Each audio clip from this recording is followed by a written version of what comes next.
All right, welcome to the American Nightmare Podcast, episode 35. We're recording this on Thursday, February 25th, 2021. All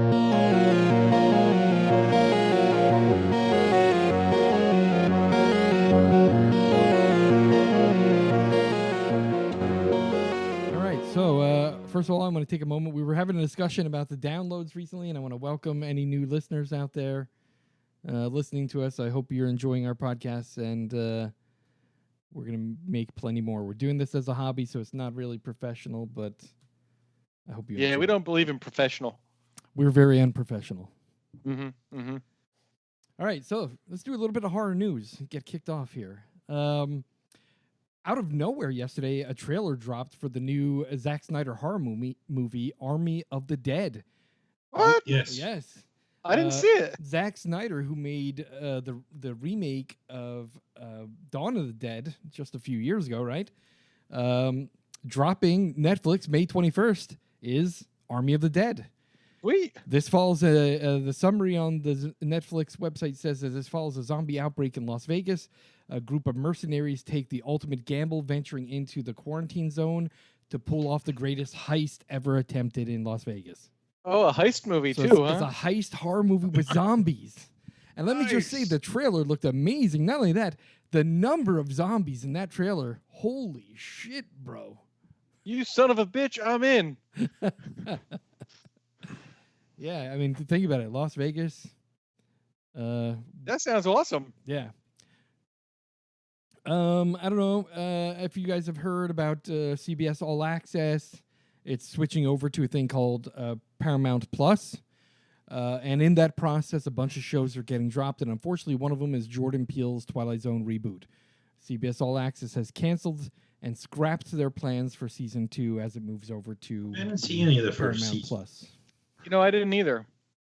Did you catch any, Sal? I did, only because I got the 7-day demo of CBS All Access, because I went and quickly watched The Stand, which, by the way, I loved it. Yeah. And while I was there, I did happen to glimpse a couple episodes of The Twilight Zone. It wasn't awesome, but it was pretty good. I think he did a great job. Yep. You know, it is what it is. But, you know, I think we've reached the total saturation of streaming services now. Oh man. Yeah.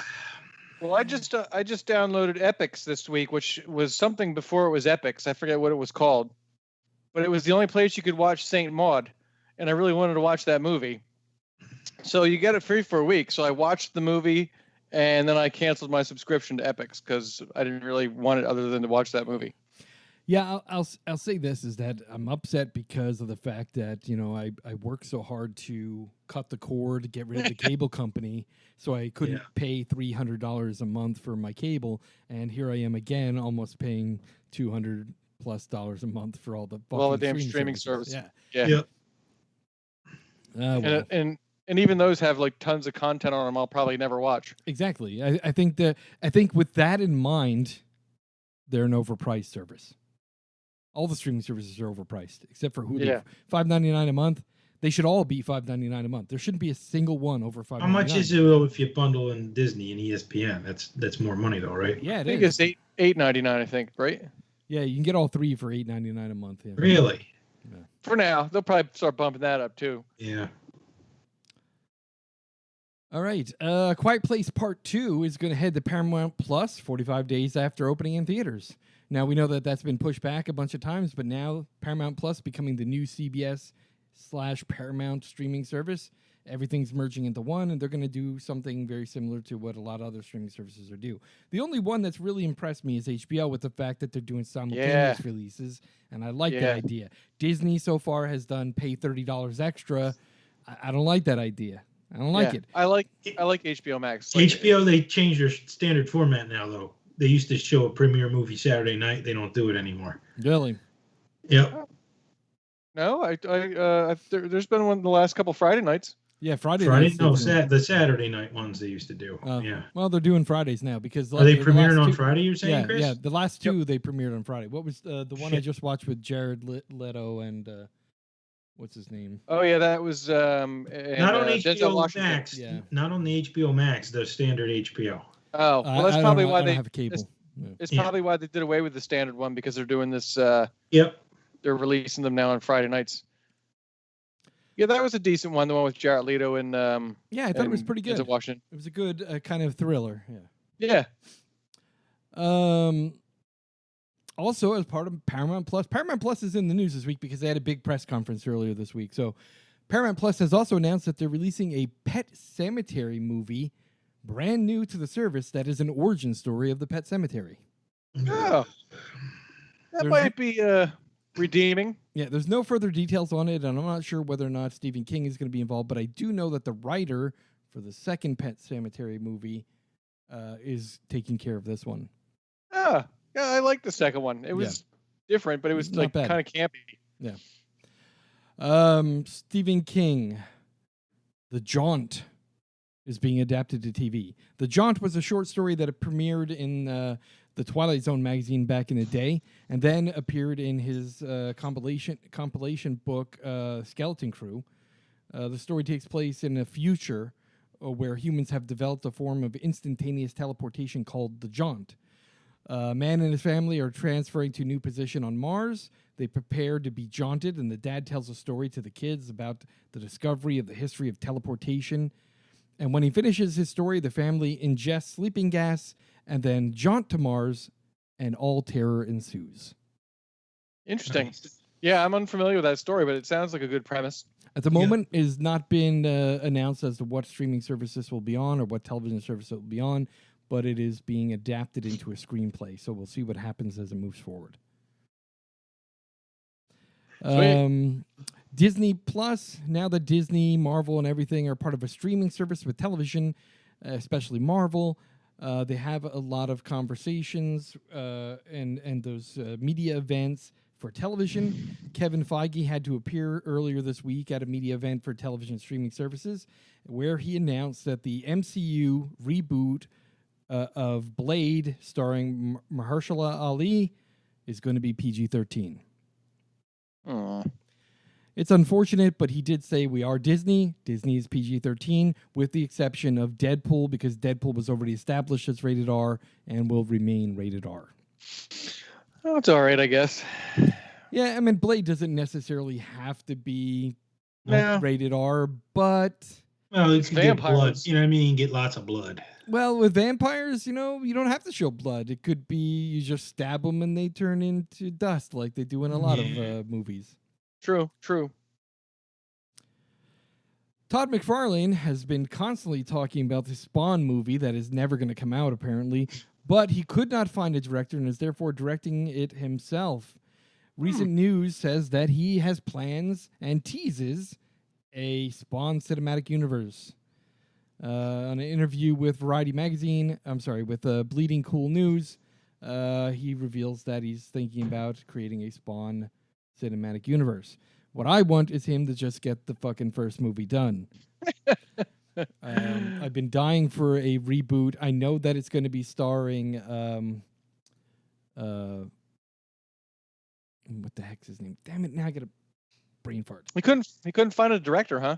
I wasn't crazy about the Yeah, first so now one. he's directing it himself, and I'm sure Glenn Danzig would have done it. Yeah. Hey, by the way, in other news, which I don't have a story linked here, but I want to mention it, I did see an interview with Eli Roth. He's helping Danzig. He's actually appearing in the film, and he's also I helping saw put it together. I saw the trailer for it, Yeah. and I saw Eli Roth, and there was a few other cameos. by Yeah, the there's way. a couple horror movie bigwigs that are helping Yep. Glenn You know, Danzig put the new movie together. It's got to be better than the last one. Yeah, but it still didn't look. It didn't look great. It didn't look great. Listen, I don't know if maybe they're just, it's early in production, but Glenn Danzig's scene with his mouth covered in blood as a cowboy was kind of fucking weird. But, Yeah. But yeah, the trailer is out and about. I think there's 2 trailers now. Definitely worth a look. No, but like I said, I was sort of shocked when I saw the trailer. I'm like, that's Eli. Is that he like did a double take? Not only Eli Roth, but who was it? There was another. Yeah, guy. like I said, there was two or three other. Yeah, people. that are horror movie people that've been all along. I think Bill Moseley is in it too. I was just gonna say Yes. Bill Moseley. Yes, almost. Yeah, there's a bunch of horror, people that are kind of the senior class of horror movies, including B horror movies, are in this film. So it looks like maybe it'll be better than the first one. We'll see. Well, acting for sure. I mean, if Mosley's in but it. yeah, come on. Even Eli Roth is a way better actor than Yes. some of the people that were in that last one. No, he does good in his movies. Yeah. More news here. We have Variety Magazine had an interview with Will Arnett, and he teased, along with the writers of Deadpool, that they're working on a Twisted Metal video game adaptation for TV. Huh. That was a good game. I liked that game. I love Twisted Metal on the PlayStation 2. Man, I played that game like mad. That clown in his ice cream truck. Yeah. Oh yeah. I forget what that guy's Sweet name Tooth. was, but Sweet Tooth. Yeah, I always took that dude. Yeah. So basically, here's the quick summary in Variety Magazine. They're saying that a motor-mouth outsider who's offered a chance for a better life, but only if he can successfully deliver a mysterious package across a post-apocalyptic wasteland. With the help of a trigger-happy car thief, he'll face savage marauders driving vehicles of destruction and other dangers on the open road, including a deranged clown who drives an all-too-familiar ice cream truck whom fans of the game will know as Sweet Tooth. Rumor has it that Will Arnett will be playing the voice of Sweet Tooth, and the series is based on the original take of the story by the directors of Zombieland, Deadpool, Rhett Reese, and Paul Wernick.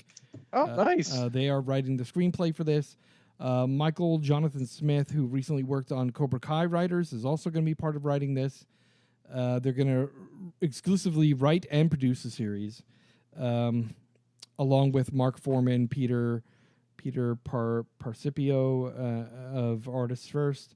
So I'm kind of excited for it because I really like the video game, and I can only imagine that they could probably do a pretty decent adaptation here. So yeah, I would think. This is going to be produced by Will Arnett's company. He has a production company called Electric Avenue. So we will see what happens. It's a good song. Yep. Okay. That is all I have for news. Do you guys got anything? I actually just a couple things I've been watching. I'm almost all caught up on The Servant. I have like 2 episodes to go yet, and I'm all caught up. Great series, man. I can't believe it. Yeah. It took so long to watch it. Yeah. I got my daughters into it, and a friend of mine who listens to the show, he just started watching it too. And he's like, I thought I had it all figured out in the second episode. I'm like, dude, don't even bother trying to figure it out. Yeah, don't even bother. Dude, the first Willy season, Wonderland is out, I guess, now too. Oh, Willy's. I watched it last. Oh, did night. you? Yeah. Was it good? Did you like it? It's a B movie. Well, it was. The trailer didn't look good. It was when the worth trailer watching. I think it was worth. Yeah. What, it was worth what watching. service is that on? It was on. I think you can get it on Amazon Prime. You just got to rent it. Yeah, you have to rent it. I paid what was it, $5.99 like, or $3.99? Yeah, it wasn't that much. I wanted to watch it because I'm like I I just love when he's in horror. They have the movies. T-shirts. I was going to get a T-shirt too. They have the T-shirts out. All right. Now the So top. I finished go ahead. Visage, by the way. How was it? It was wonderful. Like I said, and like when I said it was hard, like once you start playing the game, it gets a little easier because you sort of know Right. where they're coming from, and like because there's some silly things, and you really got to like hunt for things, but you sort of get a feel for for a better idea of where they're coming from and how to play the game. You know what I mean? So it got a little easier. Awesome.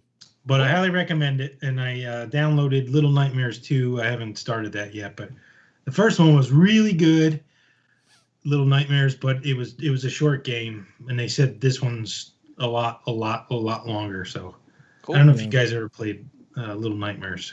No, I haven't. I haven't. Really cool game. That's all I have.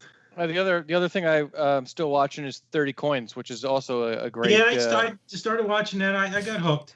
And I'm not even bothered by the subtitles anymore. You know. No, I'm only on like the 3rd or 4th. I can't remember. Yeah, it's pretty good. It's a good concept. Because it is. It's like an hour and 10 minute. So I don't have the time to sit down and watch it that often. But after our last discussion, our last top five list, I got to ask you guys: have either of you tried to take a look at "I'm Thinking of Ending Things"? No, I forgot. You know, it's funny because it's queued in my list. Yeah, it's in my queue too, but I have so many other things that I'm watching right now that I got to like make some room. Did you watch it, Sal? Oh yeah, that's why it was on my top 5 list last time, and you guys were like, "Oh, we didn't watch that." I'm just wondering if you did, because it was one of those movies that's kind of like, what the. Well, I think you mentioned The Servant numerous times too before I finally got around to watching it. Yeah. So You're on season 2, caught up? yeah, yeah, we have like one more episode, and I think we're all caught up because I think they release them on Fridays, They do it right? once a week. Yeah, I forget we're like on the 3rd or 4th in the second season. There's only 6 or 7, I think, in the second season. The episode we just watched was the one with the king cake. Oh, with okay. with I didn't see baby. that one. I saw what I see pizza. The pizza. I think that was the last one. Oh, but they set up the fake pizza. Yeah. Dude, that lady is a nut. Dude, Yep. she's off the fucking rails, bro. In this season, she is off the rails. And all I keep saying is... She was in It Chapter 2, right? No, No. that's a different girl. Okay. That's Jessica Chastain, who was in Chapter 2. All I keep telling myself is, like, someone's got to do something about that woman. Yeah, right? Yeah. They're all trying to, like placate her and, and it's like... No, stop. This is what got you in this position in the first place. Yeah. You think they're going to do a season 3, or do you think they're going to end it on season 2? Don't know. Yeah, it's kind of hard to tell because... Yeah, you don't know where it's going. Yeah, you're right. It's like it could end, I guess, but... All right. Let's have our top 5. Okay, so the top 5 this month is the top 5 horror movies that shocked us the first time we watch them. Yeah. Actually, my daughter came up with this idea as a list because I was brainstorming ideas for what to do because we're running kind of low. It's a great idea because I came up with a great list. I feel good about this one. This month I had a hard time putting them in order because same here. Nothing jumped out, but yeah, I mean, I have a good list, I think. This month it is Chris, Sal, Craig. Let me just I couldn't find my notebook the past 2 days, and I just found it, and I want to have everything on sticky notes. I want to put it in my notebook. So go ahead, Chris. You can get started. Okay. It's kind of weird. A lot of my it just kind of depends on where you're at your life when you watch them, and they kind of shock you, whatever you want to say. But so my number 5 is I Spit on Your Grave. Oh man. And I was like, this was one of those ones where, like, me and my friends like go to the video store. The first time I saw that. Oh my God, man! Like, there's some. I mean, besides the brutality of the rape scene, I was going to say, was it the beginning of the movie or the end of the movie? All of it. Her revenge, like the rape scene, was shocking as hell because it was graphic. It was really fucking graphic. Yeah, and I found that takes place in a couple of my movies. Is one of the reasons that they made the list. Number 4 is Event Horizon. It's that scene where they find the videotape of what had happened to the previous crew. Like, that just, like, when the first time I saw it, like I had nightmares about that, like just that like creepy blood orgy that like took place in that ship. Yeah. It was only one scene really that like freaked me out. That, and with Sam Neill gouging his own eyes out and stuff like that. Number 3, House of a Thousand Corpses. Yes. Another one where it was just that they were psychos, just like hurting people for no reason other than they had fun doing it. And that was just like, and I was older at the time, so I had seen a bunch of horror movies, and that's just like, man, that I felt like anxious, like towards the end of that movie. Number 2, Last House on the Left. Yes. The original, right? The other movie, like I Spit on Your Grave, right? Yeah, same thing. Like, just the brutality of the rape in that, and then like the revenge and stuff, and another one that and I think the other thing with some of these is that they're like 70s horrors, and the grainy footage of the 70s horror. Remade too. They did a real nice job remaking both of those movies. Yeah, they were the remakes were good. I don't think they were as good as the originals. No. Yeah. I think again, and I've mentioned this before with some remakes, is they're too polished. I like the kind of the dirtiness of the old ones. Yeah, grindhouse kind of feel, right? Yeah. and that and that's what Zombie does with his movie. He kind of takes that old like 70s kind of vibe and puts them in his movies. So that's kind of probably why House of a Thousand Corpses also kind of. And my number one is The Exorcist. Yeah. I watched that as a kid, and I was raised religious, and like that, like I was troubled for a couple of weeks after watching that. Yeah. It definitely was disturbing for me. Two honorable mentions: Midsummer, which we all saw together. Yep. Yeah. Just some of the stuff that took place in that movie, like from the old lady and the old man jumping off the rocks and just like Yeah. getting smashed. And Antichrist, which That's Dude, like one of my that top 10 horrors. of all fucking time. horrible. Oh man. and I guess it's a horror. I don't. It's a fucking horror when they do that shit. Yeah, like I watched that and like it's one of those ones you just yeah. So that's my top 5 and 2 honorable mentions. Nice. Cool. All right. Very good. Let me get on to mine. These movies shocked me for various reasons, and I think it'll go along the same line as you. Is when you're younger, 70s, 80s horror movies. Some of them were so Brutal. Yeah, just brutal as hell. My number 5 is Jaws. I mean, when I first saw that, I literally was afraid to go into the ocean for years after that. Yeah. Years. Yeah, for years. I think we've had that conversation when Yeah. we've talked about Jaws. I had before. a pool. and I you used to couldn't. clean. No, I used to clean the pool, but we go night swimming, and it got creepy at night Oh yeah. because you can't see. You know what I mean? The bottom It of is the a pool. I know it's crazy, right? Still, man. This is the ocean. There's As a no shark kid- living in my pool. As a But kid, I was like freaked out. the psychological terror of Jaws was real, man. Yeah, crazy. was. Right? My number 4 is I Spit on Your Grave. Again, I remember renting it because, like, at the cover, I remember the cover of the VHS so very clearly. It was the girl holding a knife, Kind of sexy. Yeah, it was With kind her of clothes ripped. right? like her clothes ripped, and I'm like, oh man, this is like some She killer got that chick or knife. something. Yeah, it I turns think out her it's ass cheeks were like hanging Right, out or something so too. the jean thing shorts. is, it wasn't about a slasher chick. It was about a fucking brutal rape, Yeah. followed by a chick's revenge. It was so graphic that I was like, this. It seems too real. It was very uncomfortable to watch that horror movie. Yeah, and the scene where like the dudes that were doing it, they made the slow kid like join in like It was fucked up. Man. It was a fucked up movie. That was disturbing. Then yeah. I'll never forget it. Like that's one of those movies that just is burned into my brain. My number 3, again, this is one that junior high school, renting VHS movies. Zombie Holocaust. Did you watch that? Yeah, Oh I my haven't seen that one. I know a lot of people like say how like disturbing that one was, Oh but my god, that was. Oh my god, that was bad. Oh man, But Woo. that's the list of things to watch. Yeah. My number 2, the original Last House on the Left. A Wes Craven film that was just fantastic. That was his first one, right? Yeah. Yeah. And what a fucking first one it was, huh? Yeah. And then my number 1, another Wes Craven film, The Hills Have Eyes. Oh, that is a good one. The original Hills Have Eyes. Again, Also it's brutal. fucking Also very brutal, brutal. Ugh. Yeah.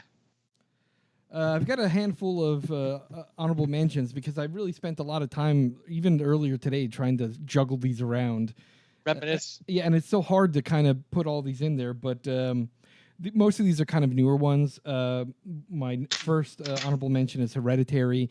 I'll never forget the scene where the girl gets her head taken off. The three of us literally yelled at the same time in the theater. It was like, what the hell?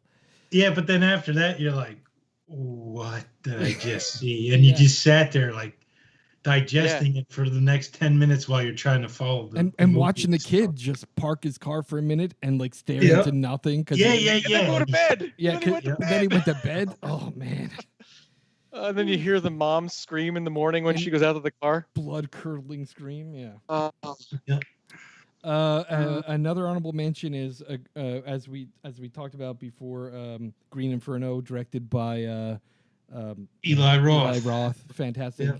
very gory, very shocking. Sort of in the likeness of the cannibal Holocaust or whatever. Yeah. I saw that, and that wasn't. It was supposed to be like one of the most disturbing movies ever. What was it called? It was called Cannibal Holocaust, right? Yeah, it was Cannibal Yeah. Holocaust, right?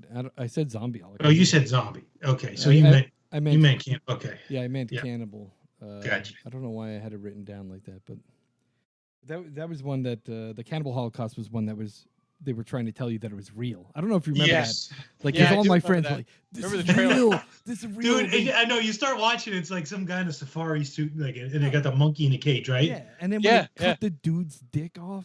Oh. Yeah, they're like, this is. I'm like, this isn't real. Like, so Another budget. honorable mention, I got The Exorcist. Shockingly horrific. And then my last one is I'm thinking of ending things only because there wasn't anything overwhelmingly horrific and shocking there, but the end of it to me was shocking. Oh, okay. Well, that makes me want to watch it more now. All right, there you go. Cool. Good one. Nice list. All right. My number 5, I went with the movie Tusk. That was a fucked up one, yeah. Yeah. Is that Kevin Smith? Yeah. Yes. Yeah. I haven't watched it yet. I've heard it's a good one. He wrote it while I was high. Yep. Nice. And again, it's disturbing in the sense that just what they fucking do to this guy. It's just fucking disturbing. It's Yeah. Like I'm not going to Body spoil Horror. it, Chris, because I want you to sort of watch it when you get a chance. So I'm Yeah, not cool. going. It's I hard. won't go It's in- hard to watch. It's hard to Really? watch. Yeah. Number 4, I went with Hereditary. We just discussed that one for obvious reasons. With the decapitation scene, it was pretty disturbing. And then when she goes and finds her head laying on the side of the road with all the flies on it. Well, you know what else was disturbing? That piano. Oh, when she's cutting her head off up there, That was like kind of messed up too. Oh, up yeah. hanging in the ceiling. Yeah. Yeah. And then he goes downstairs, and all of a sudden you just hear a thump. Yep. So that was another part of the movie that sort of made me add it to the list. Number 3, I went with the Texas Chainsaw Massacre. Yeah, that was a brutal one. Sort of falls, I think, with like you talked about the Rob Zombie. I thought the House of a Thousand Corpses sort of reminded me of the Texas Chainsaw Man. A crazy family. I agree. And what made it hard, disturbing for me was if they said it actually happened or it was based off the true events. Not There's some brutal exact scenes in that but- too. What's that? There's some really brutal scenes in that too. Yeah, for sure. And just like you said, it was not only the horror, but the mental illness of that. That was disturbing to me too. Yeah. These people are whacked out. Mm-hmm. Mm-hmm. Number 2, I'm with Hostel. Oh yeah, forgot about. Oh my I totally God. forgot about Yeah. Hustle. Yeah. Totally forgot about it. Get about Hostel. That was The Achilles scene, the most disturbing was the eyeball. As she comes running out, she's Oh got yeah. her eyeball plucked out.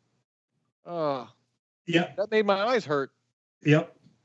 So that's why I put it number 2. Hostel Part 2 had its moments too, but I think the first one was No, the first again one it was more disturbing because it was the first movie. Yeah. Number 2, you sort of had an idea what's going to happen. Right. So- Right. Didn't It we was a go? little Didn't we go see that one together, Craig? We did. Yeah. We saw both of them together. I Yeah, think. but the first one was really fucking shocking, though. Yeah. Yeah. Well, the second one where the lady takes the bath. That was the second one, the bath Yeah. of blood. Like, cuts. I think wasn't it like written by Quentin Tarantino and directed by Eli Roth, I thought. Eli had Roth. to- Yeah. too. Yeah. Eli second Roth one was? directed it. The first one. Oh. Yeah. And my number 1 disturbing movie is The Human Centipede. Oh, I won't watch it. I won't watch it. It's that disturbing. I won't watch it. dude, let me just say, after I watched that movie, the first Human Centipede movie, I was like, holy shit. But then when they came out with the second one, I know it was just as bad, dude. I know I could have got gone the- either way. I got the could've either autograph of the guy from the second one, that crazy dude. Oh yeah, with the glasses. Yeah, and the freaking mama's boy. Oh my god, dude! I got his autograph, and I actually got for one of my friends. It was for one of my friends. We used to go to horror conventions all the time. So one of my friends, I had him autograph it for him because he couldn't come. So I'm like, yeah, I want to buy that picture, and then I want you to write this shit on it. And he wrote some fucked up gross shit on it. And I gave it to my friend. He's like, "That's fucked up." I go, "Yeah, well, yeah, well, no, but like, you didn't like come." both of those, I could have went either way. But again, it was the first one. You sort of. Yeah. But no, number 2 was just as disturbing. I Yeah. refuse to watch it, so that tells you how You disturbing. have to watch. You have to watch. No, I no, don't. you don't. No, you don't. No, I don't. I don't want to watch that movie. You're good enough just watching the South Park parody of it. Yeah. I know what the concept is. I don't want to see that. Yeah. Yeah. Yeah. So that's my last. I had Clockwork Orange No, that's a good for one. an honorable mention. That scene where he Midsummer. chases around the house with the big ceramic penis. That's Yeah.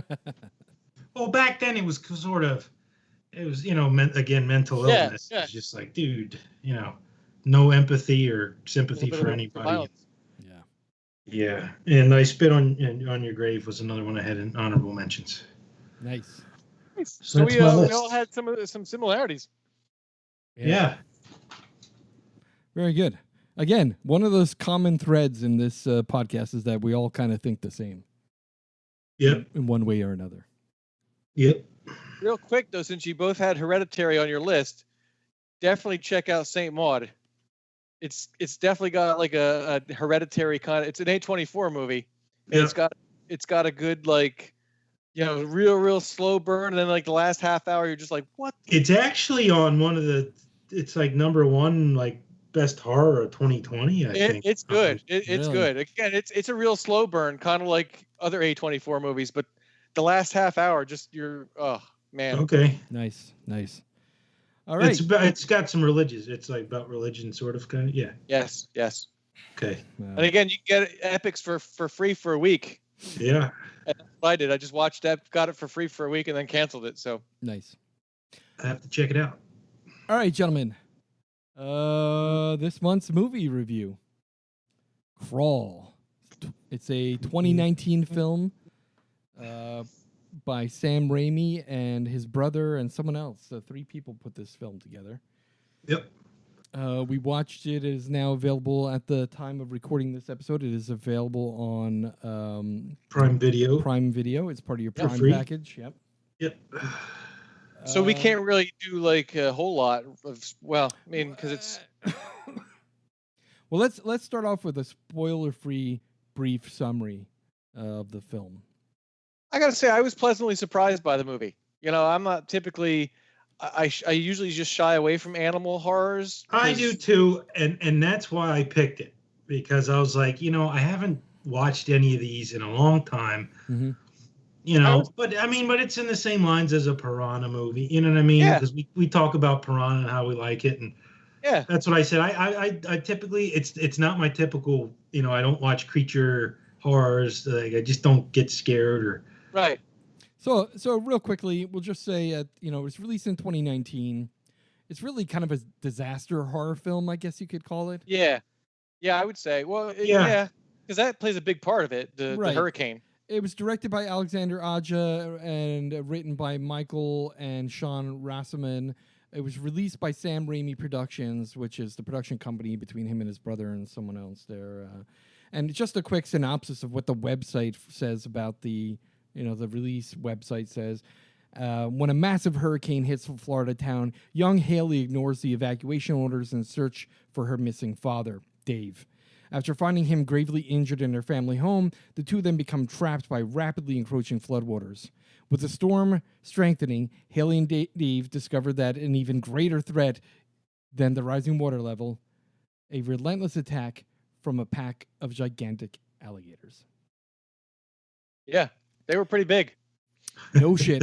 This is one of those things where I have this conversation every now and then with like my family members or people that live on the East Coast, and they go, "Why'd you have to move to California? Why didn't you move to Florida?" I said, "You know why? Because Florida is like the cheap, redneck, hotter, stickier, more humid, filled with alligator, snakes, and mosquitoes version of California." Yep. Yeah. And part of that is after watching this film, my daughter's like, No, I would never live in Florida. Nope. Anywhere near the coast of Florida? No, thank you. Anywhere near the wetlands of Florida? No, thank you. I'm just not living in Florida. Yeah, so the movie starts out pretty much from the get-go. The storm is already happening. she's got to go check on her father. At first, I thought, I don't know how I'm going to feel about this film. Like, even when the trailers came out, I was like, yeah, I'm really not into watching it. I don't think I really that's care. how I was too. But but let's review this to see how it goes. So I sat there, almost not paying attention at first. But once the action started picking up, I'm like, oh, fuck. Yeah. The one scene where she first finds him under the house, like the stuff that happened there, like drew me in then. Yeah, like that was like a captive then. moment right there, right? I was instantly captivated. Now I've got to watch the rest of this film because it's got me. Yeah, and like I said, I was pleasantly surprised. There's jump scares. There's a lot of claustrophobic kind of drowning. The kills were a lot gorier than I thought too. Oh yeah. They definitely were. There was plenty of gore, and I will say that once the action started, once the intense moments started, they just kept coming. Like, and you felt that way too. You were at the edge of your seat, right? Yeah, that was the rest of the movie. The rest of the movie was you were with them as they were trying to escape. Just nonstop. It was nonstop action, and I'll say, in the very beginning when they're in the basement, the water levels aren't. There's mud down there, not really water. But as the storm rages on and the water levels begin to rise, you get this really slow kind of creeping sensation of dread and of like anxiety because that time is running out. I was getting like claustrophobic. Like I was like, oh my god, man, like they gotta get out of there. And a couple times there's a scene or two in the movie, not giving anything away, where the father whips out the tape measure, looks at his wristwatch while measuring the water, going, hey, at the rate that this shit is rising, we got about an hour to get the hell out of this basement. But like I said, nonstop from there. And there was one moment where, and I forget where it was, where I literally like jumped out of my seat. There was a jump scare that just made me go, wow, what the, god damn it. Was it the one at the convenience store? That was my favorite. Oh, the last guy in the convenience store when he's like trying to figure out what happened to his friends? No, it was the cop outside. No, the guy that gets whacked up against the convenience, like, yeah. That was like, the cop outside. Yeah, the one. I think that was one of the crooks trying to take the ATM. I think, wasn't it? Yeah, the one you're talking about. Yeah. The one that shocked me was the cop when the two cops arrived. Oh yeah. The one cop outside that was trying to unjam the motor of the boat. Weren't you holding your breath for the little doggy too? Like every time you go by the steps, I'm like, get the fuck away from me. I was like, they better not kill that dog. So let's just put a pin in it right here and say, okay, now we're going to talk about a little bit of scary things and kind of revealing and spoiling things. So if you haven't watched the movie yet and you don't want to be spoiled as to what goes on, stop here, go watch the movie, and then listen to the rest of our review. So the only complaint I really have about the movie is several of those scenes. Now, if you've ever seen a real-life alligator attack, the one thing they do, especially in water, which they only did one time, and it wasn't very realistic, they drag you under and they spin to twist you and break your neck. Yeah. They were throwing that one dude up against the house. I'm like, wait a minute, that's not how alligators attack. Yeah, no, I thought the same thing. Right, they go for the neck and they spin to break the neck. Even if they get your leg, they will spin and twist and fuck your whole leg up because the goal is to drown you and then thrash you around in the water to kill you. Yeah, that my other issue, and I don't know a whole lot of old homes in Florida, but was I didn't understand the basement. Like it's a crawl space. That's how it is down south. They don't have basements. Yeah, I understand that. Like you have to design it in such a way that because of rising water and whatnot, you don't really want anything down there. Well, it's ventilation too. Yeah, get the airflow and. Right. So what happens there is in Florida, if you dig into the ground, it's sand. You hit ocean. That's it. You'll get water. You'll get water. Yeah, you're at sea level. So what they do in older homes like that one was depicting is you do stone rise up with plenty of holes. That's why the brick was laid out in a fashion that had all those holes. Right, so if the water does come. Well, the holes are there for airflow because with the humidity, you'll get mold and shit. You get mold and rot from underneath. Oh, okay, all right. I thought it was for the water, but that makes sense. Just for Plus, airflow. You need a place to put your pipe, like your water pipes and sewer pipes. Right, so but most importantly, it's about airflow because you have ground termites down there, and that extra wetness that's constant, You get mold, you get termites, you get carpenter ants, and it destroys your home. So All right, the well, airflow that makes is to sense to me try now. and keep All right. things as semi-dry as you can. Unfortunately, in Florida with the humidity, it doesn't work that well. But I guess it does keep things a little drier than they should be.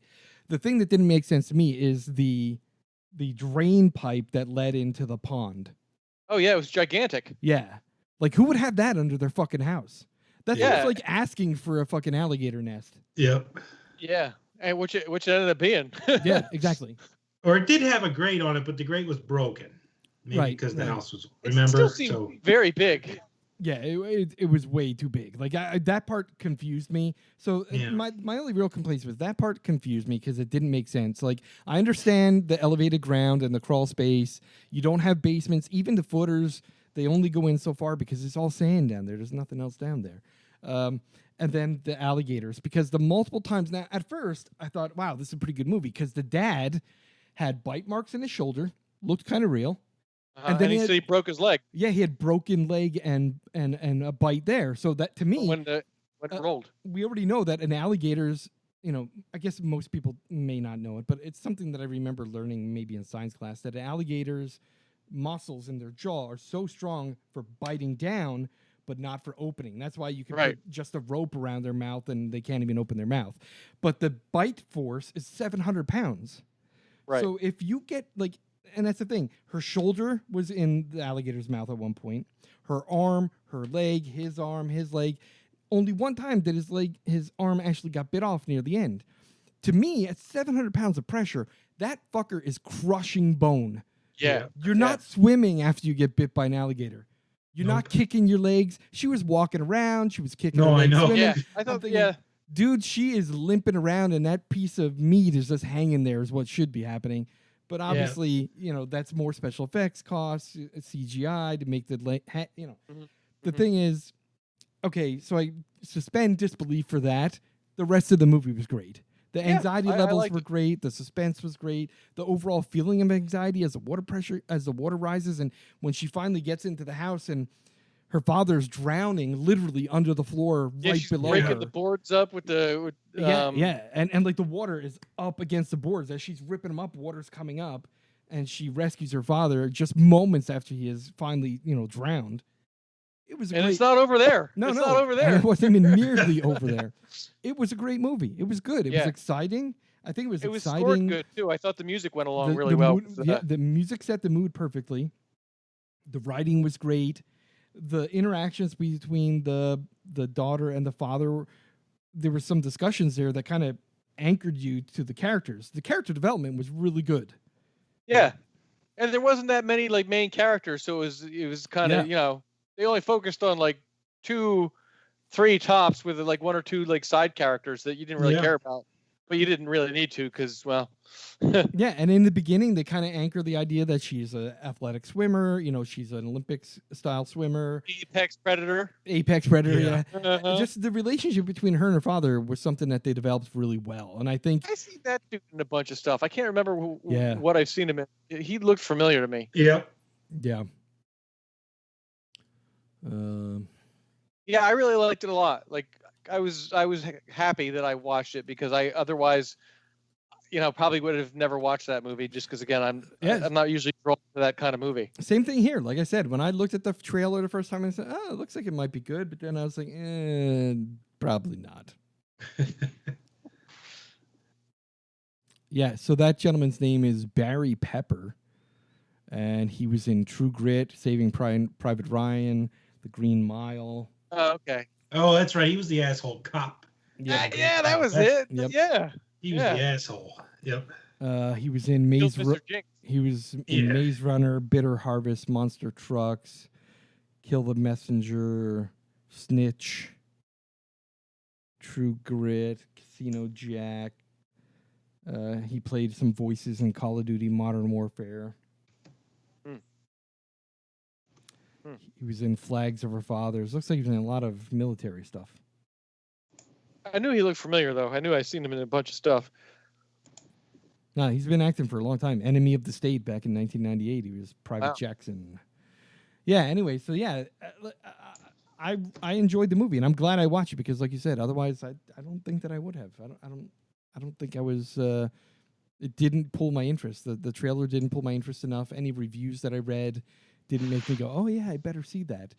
Well, yeah. it's kind of funny too. My buddy Sean, who listens to the show, he actually reached out to me this week before I watched it and said, "Hey, if you haven't seen the movie Crawl yet, you should check it out." I was like, "Funny you say that because We're reviewing it. Watching it tomorrow night because we're reviewing it on Thursday for the podcast." So yeah.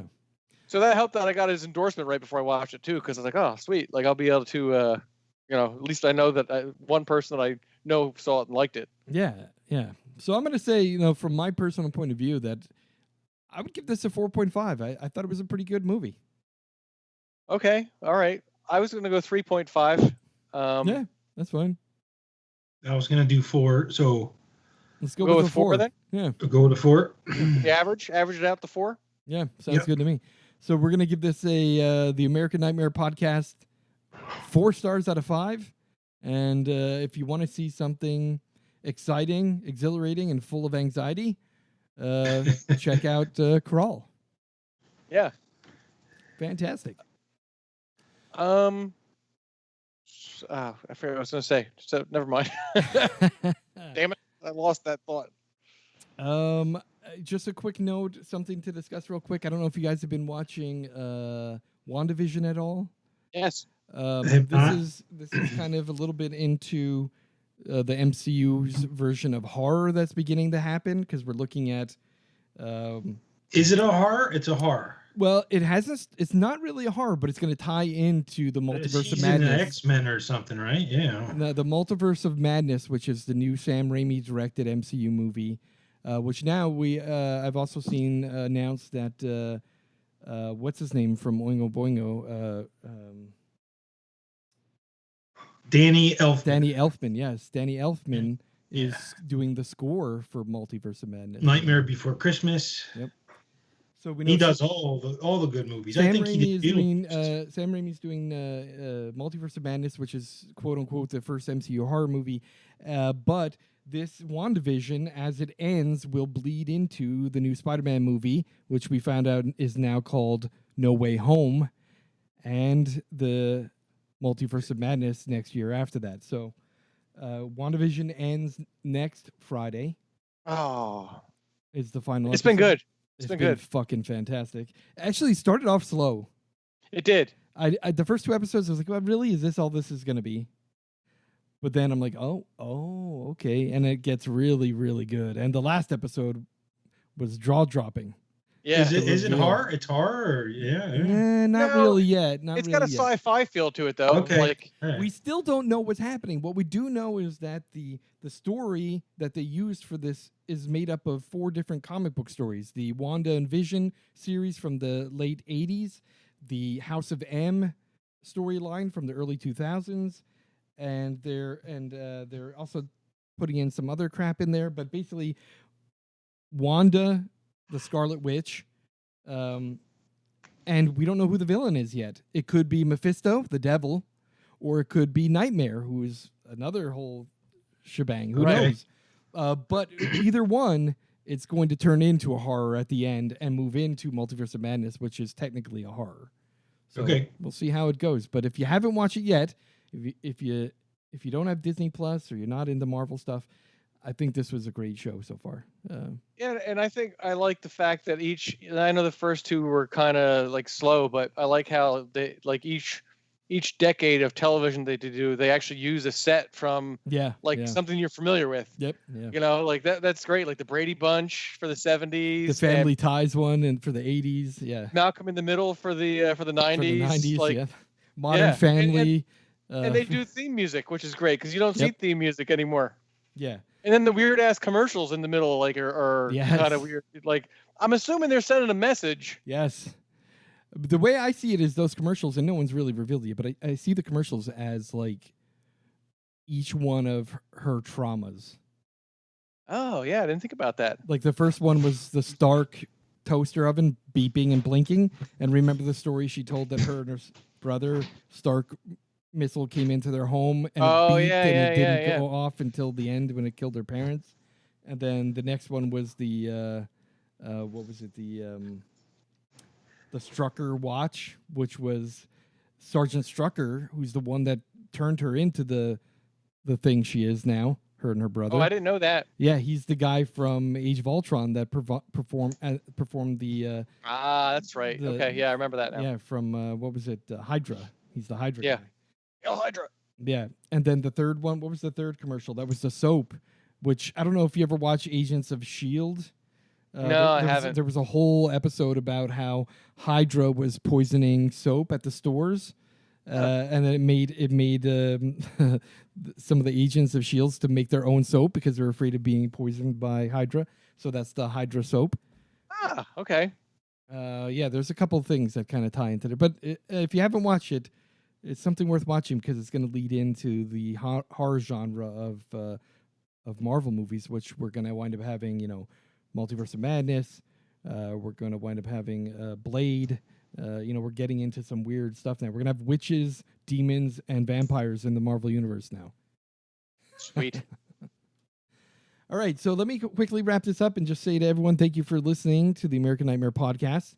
If you have suggestions for future podcasts, general feedback, just email us at feedback@the-american-nightmare.com, or you could visit our website, the-american-nightmare.com, or on Facebook. You can contact us. Our email address is at both of those locations. You can contact us, give us ideas for future episodes, movies we should review, movies we should watch, top 5 lists that you think we should do. We're definitely running out of that shit. I think next month is my turn. Oh, crap. All right. So, yeah, send us that stuff whenever you can. We're interested in hearing from you. And I hope you enjoy, and I hope you'll listen again. Thanks for listening. Thank you.